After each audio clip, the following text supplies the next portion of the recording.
This is quarantine in New Zealand. 14 days. We got these wooden things. I'm not sure what this is for. Maybe it's to stop us from suiciding or trying to cut meat or anything. But this is me going through an apple. I've been about 5 minutes on this already. We don't want it to get too boring. This is me trying to get through. Not long now. Just by the time you put the kettle on, this will be done. There you are. Now I'll try the other side. The difficulty is getting started because, honestly, I've seen sparrows' cocks that were sharper than this. And here we go. Oh, dear. Bit of it's going everywhere. Here we go. It's almost there. No, it's going on a funny angle. Tell them about your dinner tonight, Nige. Our dinner tonight was, how do I describe it? Imagine if you were at school and well, they're not chefs, are they, at school dinners? They're cooks. The cook had a really bad day, maybe a heavy period, I'm not sure, but she had a terrible day and she decided just to get some tomato puree, not as the base for a sauce, but tomato puree was it. And she got really shitty, crappy pasta, like the cheapest you could possibly get, and mixed it together, threw it in a cardboard box, waited for it to go cold, and then when I knocked on someone's hotel room door and said, here you go, here's your meal for the evening. That's what we get served here in quarantine New Zealand. Oh, there we go.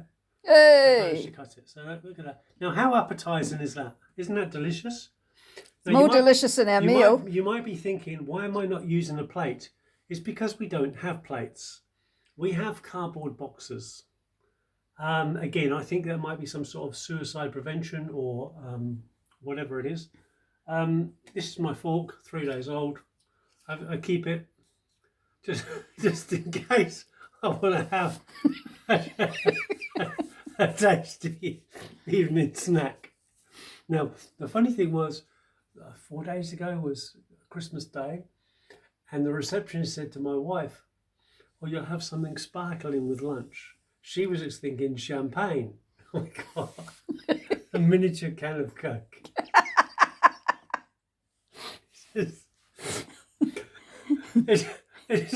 This quarantine is not like being in prison. It's like being in a really rubbishy school. You know, if you're the kid that everyone else goes home for school holidays and you don't, your parents don't like you, so you're left behind. That's what it's like. That's what it's like. But the benefit is we do get the car park. But if you look out the window, behind these trees, there's a tiny little bit of grass. I was actually told at 6 o'clock this morning by a man in very bright high-vis vest, security guy. I'm not sure what he's securing. But anyway, he decided to tell me that I shouldn't walk on the grass because it upset the grass. As it was 6 o'clock in the morning, I give him an example of my vocabulary, which he wasn't expecting. And he ran off to, I assume, to tell the general or whoever's in charge of all the soldiers that this guy had been insulted. And all I could hear was one of the soldiers, who are really good, the soldiers here are great, roarously laughing when the security man told him what I'd said to him.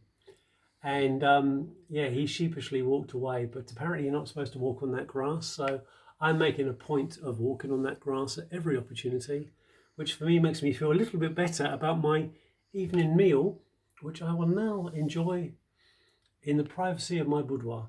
Good evening.